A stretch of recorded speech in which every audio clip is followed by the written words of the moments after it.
cannot expect your husband to meet all your needs. It is the number one thing. It puts all the pressure on another human being.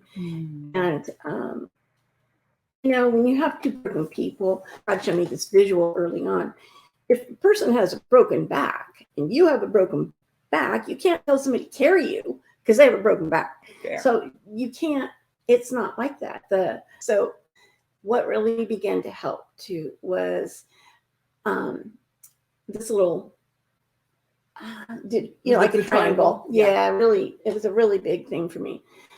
In the beginning, I put Dan on the top of the triangle. God was off to the side somewhere, and then me.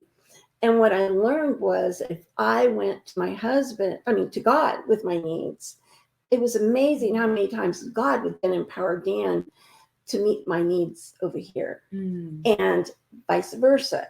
If Dan was on the top, needs didn't get met. And recognizing that most of the time my needs were for me to take care of myself. Yeah. The true thing is needs are not somebody else's responsibility. You can share them. You can tell somebody what you want, what you think you need. Yeah. But at the end of the day, it's not their job. So it's not the job of the husband to fulfill every need of his wife. That's exactly what I'm saying. That's very, very true. Very interesting. As you say that, this kind of brings me to another question, because something I hear common, I actually heard this more recently, is that, this idea of like, especially for women who maybe they wait a little longer to get married, or they have a career or whatever. And there's this common belief that, unless this man is adding to my life, or unless he has all these different qualities intact, then I'm not going to be willing to marry. Mm-hmm. Because it's like, at this point, my life is so good. I mean, these are things that I've heard. I don't know how true it is. Right. But the things that I've heard is like, okay, look, let's say I have a good career, I have a house.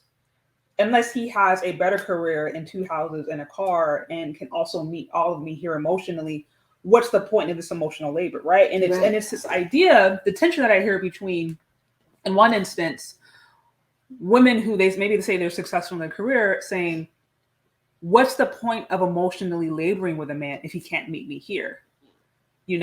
But my question with that, as I've really thought through the ideology, is just like, is there ever going to be any relationship you can get in, even if you're mature, where there's not going to be some form of emotional labor? Is there ever going to be that perfect person where it's like, okay, I waited 10 years to get married, and he's here and I'm here and we can meet each other? Or is there always going to be, you have a broken ankle, I have a broken wrist, and we learn to make it work? Right. That's exactly it. That's the whole point, is that, early on when we got married, they talk about iron sharpening iron. We weren't doing that. You were just sharpening it, hurting each other. Not even hurting each other. It wasn't working. It didn't work.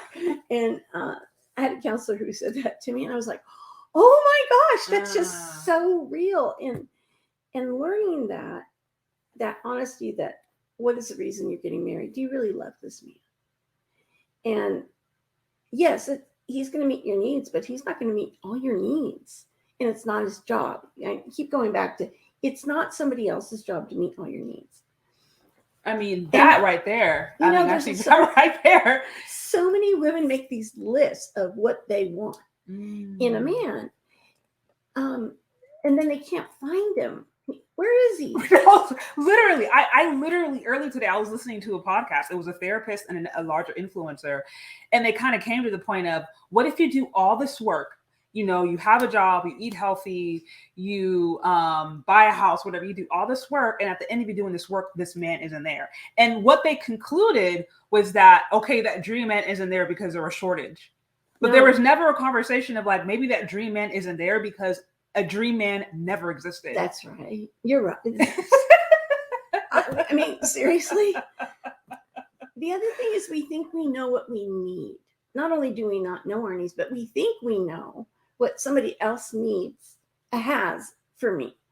And, I'm sorry, I got to go back to the word. No eye has seen, no mind has conceived. We don't know what we need. We don't know.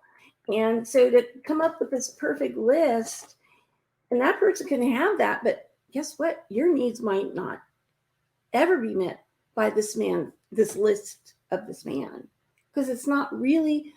I think God brings people together so we can work things out together and become better. Both of us become better. So then would you say that the idea that I'm waiting for my dream man, I'm not going to settle. The amount of times I've heard that, I mean, do you think that that's real?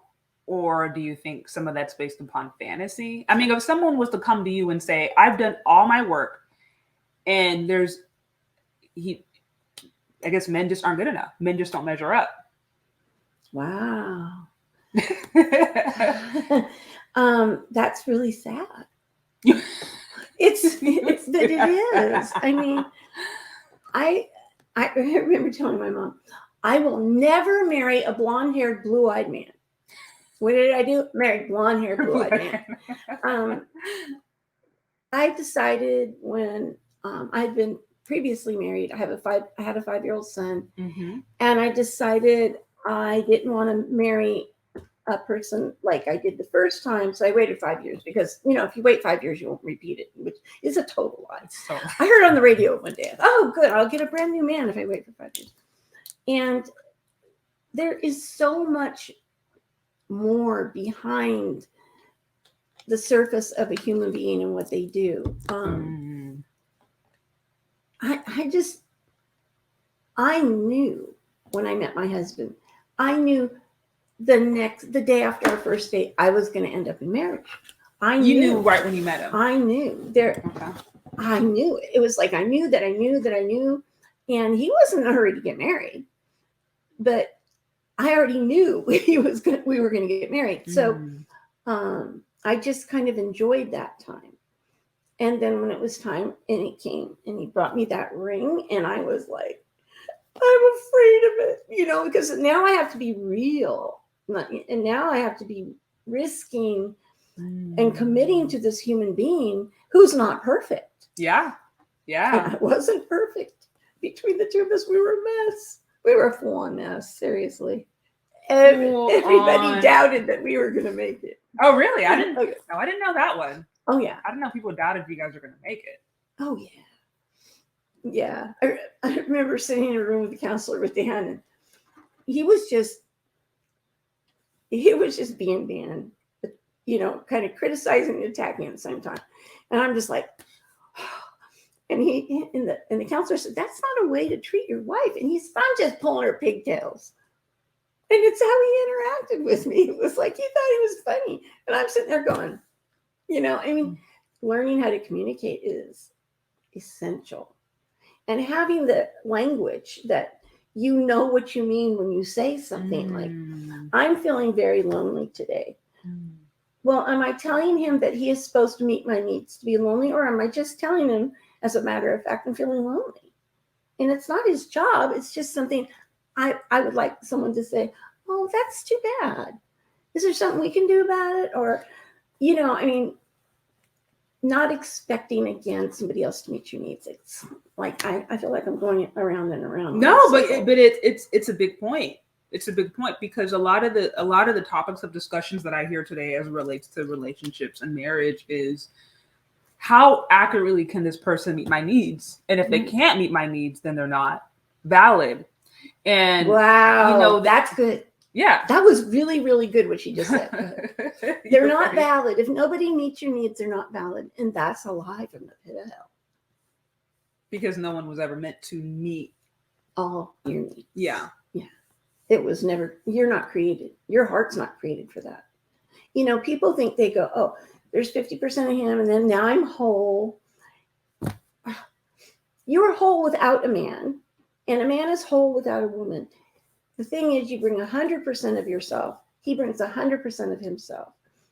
And then you become whole. That's really the key,